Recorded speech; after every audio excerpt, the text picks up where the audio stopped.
ओम दुर्गायै नमः। दुर्गा सप्तशती का 8वां अध्याय रक्त बीज का वध। आज हम यहाँ पर दुर्गा सप्तशती का 8वां अध्याय पढ़ेंगे। आपको ये नवरात्रि में जरूर पढ़ना और सुनना चाहिए। सबसे पहले ध्यान करेंगे। मैं अनिमा आदि सिद्धिमय किरणों से आवृत भवानी का ध्यान करती हूँ। उनके शरीर का रंग लाल है, नेत्रों में करुणा लहरा रही है तथा हाथों में पास, अंकुश, बाण और धनुष शोभा पाते हैं। ऋषि कहते हैं, चंड और मुंड नामक दैत्यों के मारे जाने तथा बहुत सी सेना का संहार हो जाने पर दैत्यों के राजा प्रतापी शुंभ के मन में बड़ा क्रोध हुआ और उसने दैत्यों की संपूर्ण सेना को युद्ध के लिए कूच करने की आज्ञा दे दी और वह बोला, आज उदयुद्ध नाम के 86 दैत्य सेनापति अपनी सेनाओं के साथ युद्ध के लिए प्रस्थान करें। कंबू नाम वाले दैत्यों के 84 सेना नायक अपनी वाहिनी से घिरे हुए यात्रा करें। 50 कोटि वीर्य कुल के और 100 धौम्र कुल के असुर सेनापति मेरी आज्ञा से सेना सहित कूच करें। कालक, दोहाद्र, मौर्य काल के सभी युद्ध के लिए तैयार होकर तुरंत प्रस्थान करें। भयानक शासन करने वाला असुर राज शुंभ इस प्रकार आज्ञा देकर सहस्त्रों बड़ी बड़ी सेनाओं के साथ युद्ध के लिए प्रस्थित हुआ। उसकी अत्यंत भयंकर सेना आती देख चंडिका ने अपने धनुष की टंकार से पृथ्वी और आकाश के बीच का भाग गुंजायमान कर दिया। हे राजन, तदंतर देवी के सिंह ने भी बड़ी जोर जोर से दहाड़ना आरंभ किया। फिर अंबिका ने घंटे के शब्द से उस ध्वनि को और भी बढ़ा दिया। धनुष की टंकार, सिंह की धाड़ और घंटे की ध्वनि से संपूर्ण दिशाएं गूंज उठी। उस भयंकर शब्द से काली ने अपने विकराल मुख को और भी बढ़ा दिया तथा इस प्रकार वे विजयनी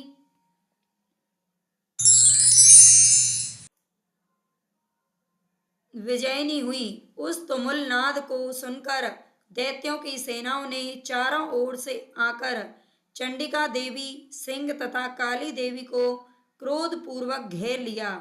हे राजन, इसी बीच में असुरों के विनाश तथा देवताओं के अभ्युदय के लिए ब्रह्मा, शिव, कार्तिकेय, विष्णु तथा इंद्र आदि देवों की शक्तियां जो अत्यंत पराक्रम और बल से संपन्न थी, उनके शरीरों से निकलकर उन्हीं के रूप में चंडिका देवी के पास गई। जिस देवता का जैसा रूप, जैसी वेशभूषा और जैसा वाहन है, ठीक वैसे ही साधनों से संपन्न होकर उसकी शक्ति असुरों से युद्ध करने के लिए आई। सबसे पहले हंस युक्त विमान पर बैठी हुई अक्ष सूत्र और कमंडलू से सुशोभित ब्रह्मा जी की शक्ति उपस्थित हुई, जिसे ब्रह्मानी कहते हैं। महादेव जी की शक्ति वृषभ पर आरूढ़ होकर हाथों में श्रेष्ठ त्रिशूल धारण किए, महानाग का कंगन पहने, मस्तक में चंद्र रेखा से विभूषित होकर वहां आ पहुंची। कार्तिकेय जी की भी शक्ति रूपा जगदम्बिका उन्हीं का रूप धारण किए हुए श्रेष्ठ मयूर पर आरूढ़ हुए हाथों में शक्ति लिए दैत्यों से युद्ध करने के लिए आई। इसी प्रकार भगवान विष्णु की शक्ति गरुड़ पर विराजमान होकर खड़ग हाथ में लिए वहां आई। अनुपम यज्ञ वराह का रूप धारण करने वाले श्री हरि को जो शक्ति है, वह भी 12 शरीर धारण करके वहां उपस्थित हुई। नरसिंगी शक्ति भी नरसिंह के समान शरीर धारण करके वहां आई। उसकी गर्दन के बालों के झटके से आकाश के तारे बिखर पड़ते थे। इसी प्रकार इंद्र की शक्ति वज्र हाथ में लिए गजराज ऐरावत पर बैठकर आई। उसके भी सहस्त्रों नेत्र थे। इंद्र का जैसा रूप है, वैसा ही उनका भी था। इसके बाद उन देव शक्तियों से घिरे हुए महादेव जी ने चंडिका से कहा, मेरी प्रसन्नता के लिए तुम शीघ्र ही इन असुरों का संहार करो। तब देवी के शरीर से अत्यंत भयानक और परम उग्र चंडिका शक्ति रूप प्रकट हुई, जो सैकड़ों गीदड़ियों की भांति आवाज करने वाली थी। उस अपराजिता देवी ने धूमिल जटा वाले महादेव जी से कहा, हे भगवान, आप शुंभ निशुंभ के पास दूत बनकर जाइए और उन अत्यंत गर्वीले दानव शुंभ एवं निशुंभ दोनों से कहिए, साथ ही उनके अतिरिक्त भी जो दानव युद्ध के लिए वहां उपस्थित हों, उनको भी यह संदेश दीजिए कि हे दैत्यों, यदि तुम जीवित रहना चाहते हो तो पाताल को लौट जाओ। इंद्र को त्रिलोकी का राज्य मिल जाए और देवता यज्ञ भाग का उपभोग करें। यदि बल के घमंड में आकर तुम युद्ध की अभिलाषा रखते हो तो आओ, मेरी सेवाएं तुम्हारे कच्चे मांस से तृप्त हों। चूंकि उस देवी ने भगवान शिव को दूत के कार्य में नियुक्त किया था, इसलिए वह शिव दूती के नाम से संसार में विख्यात हुई। वे महादैत्य भी भगवान शिव के मुंह से देवी के वचन सुनकर क्रोध में भर गए और जहां कात्यायनी विराजमान थी उस ओर बढ़ चले। इसके बाद वे दैत्य अमरस में भरकर पहले ही देवी के ऊपर बाण, शक्ति और सृष्टि आदि अस्त्रों की वृष्टि करने लगे। तब देवी ने भी खेल खेल में ही धनुष की टंकार से और उसे छोड़े हुए बड़े बड़े बाणों द्वारा दैत्यों के चलाए गए बाण शूल शक्ति को काट डाला। फिर काली उनके आगे होकर शत्रुओं को शूल के प्रहार से विदीर्ण करने लगी और खटवांग से उनका कचूमर निकालती हुई रणभूमि में विचरने लगी। ब्रह्मानी भी जिस जिस ओर दौड़ती उसी उसी ओर अपने कमंडलू का जल छिड़क कर शत्रुओं के ओज और पराक्रम को नष्ट कर देती थी। माहेश्वरी ने भी त्रिशूल से तथा वैष्णवी ने चक्र से अत्यंत क्रोध में भरी हुई कुमार कार्तिकेय की शक्ति से दैत्यों का संहार किया। इंद्र शक्ति के वज्र प्रहार से विदीर्ण होकर सैकड़ों दैत्य दानव रक्त की धारा बहाते हुए पृथ्वी पर सो गए। वाराही शक्ति ने कितनों को ही अपनी थुतुन की मार से नष्ट कर दिया। नरसिंगी भी दूसरे दूसरे महादैत्यों को अपने नखों से विदीर्ण करके खाती और सिंहनाद से दिशाओं एवं आकाश को गुंजाती हुई युद्ध क्षेत्र में विचरने लगी। कितने ही असुर शिवदूती के प्रचंड अट्टहास से अत्यंत भयभीत होकर पृथ्वी पर गिर पड़े और गिरने पर उन्हें शिवदूती ने उस समय अपना ग्रास बना लिया। इस प्रकार क्रोध में भरे हुए मात्र गणों को नाना प्रकार के उपायों से बड़े बड़े असुरों का मर्दन करते देख दैत्य सैनिक भाग खड़े हुए।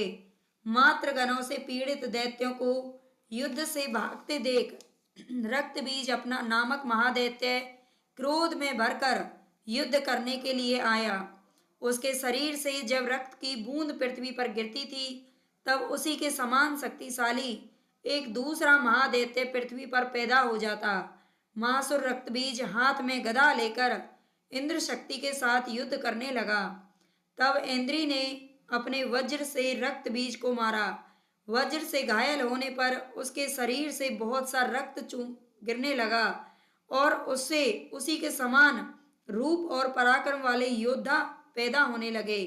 उसके शरीर से रक्त की जितनी बूंदें गिरी उतने ही महादैत्य पैदा हो गए। वे सब रक्त बीज के समान ही बलवान तथा पराक्रमी थे। वे सब रक्त से उत्पन्न होने वाले पुरुष भी अत्यंत भयंकर अस्त्र शस्त्रों का प्रहार करते हुए वहां मातृगणों के साथ घोर युद्ध करने लगे। पुनः वज्र के प्रहार से जब उसका मस्तक घायल हुआ तब रक्त बहने लगा और उससे हजारों पुरुष उत्पन्न हो गए। वैष्णवी ने भी युद्ध में रक्त बीज पर चक्र का प्रहार किया और इंद्री ने उस दैत्य सेनापति को गदा से चोट पहुंचाई। वैष्णवी के चक्र से घायल होने पर उसके शरीर से जो रक्त बहा और उससे सहस्त्रों आकार वाले महादैत्य प्रकट हो गए। उनके द्वारा संपूर्ण जगत व्याप्त हो गया। कौमारी ने शक्ति से, वाराही ने खड्ग से और माहेश्वरी ने त्रिशूल से महादैत्य रक्त बीज को घायल किया। क्रोध में भरे हुए उस महादैत्य रक्त बीज ने भी गदा से सभी मातृ शक्तियों पर प्रहार किया। शक्ति और शूल आदि से अनेक बार घायल होने पर जो उसके शरीर से रक्त की धारा पृथ्वी पर गिरी उससे निश्चय ही सैकड़ों असुर और उत्पन्न हो गए। इस प्रकार उस महादैत्य के रक्त से प्रकट हुए असुरों द्वारा संपूर्ण जगत व्याप्त हो गया। इससे उन देवताओं को बड़ा भय हुआ। देवताओं को उदास देख चंडिका ने काली से शीघ्रता पूर्वक कहा, चामुंडे, तुम अपना मुख और भी फैलाओ तथा मेरे शस्त्रपात से गिरने वाले रक्त बिंदुओं और उनसे उत्पन्न होने वाले महादैत्यों को तुम अपने इस उतावले मुख से खा जाओ।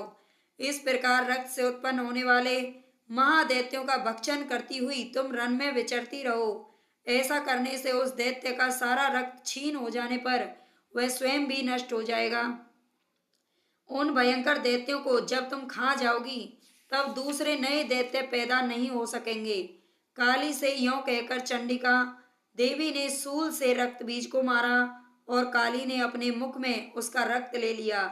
तब उसने वहां चंडिका पर गदा से प्रहार किया, किंतु उस गदापात ने देवी को तनिक भी वेदना नहीं पहुंचाई। रक्त बीज के घायल शरीर से बहुत सा रक्त गिरा, लेकिन जैसे ही वह रक्त गिरा त्यों ही चामुंडा ने उसे अपने मुख में ले लिया। रक्त गिरने से काली के मुख में जो महादैत्य उत्पन्न हुए उन्हें भी वह चट कर गई और उसने रक्त बीज का रक्त भी पी लिया। इसके बाद देवी ने रक्त बीज को, जिसका रक्त चामुंडा ने पी लिया था, वज्र, बाण, खड़ग तथा रिष्टि आदि से मार डाला। हे राजन, इस प्रकार शस्त्रों के समुदाय से आहत एवं रक्तहीन हुआ महादैत्य रक्त बीज पृथ्वी पर गिर पड़ा। हे नरेश्वर, इससे देवताओं को अनुपम हर्ष की प्राप्ति हुई और मातृगण उन असुरों के रक्तपान से मद से उद्यत सा होकर नृत्य करने लगी। इस प्रकार श्री मार्कंडे पुराण में देवी महात्म्य रक्त बीज वध नामक 8वां अध्याय पूरा हुआ। ओम दुर्गायै नमः। आपको इस तरह की जानकारियां पसंद हैं तो प्लीज़ चैनल को सब्सक्राइब और लाइक शेयर जरूर कर देना।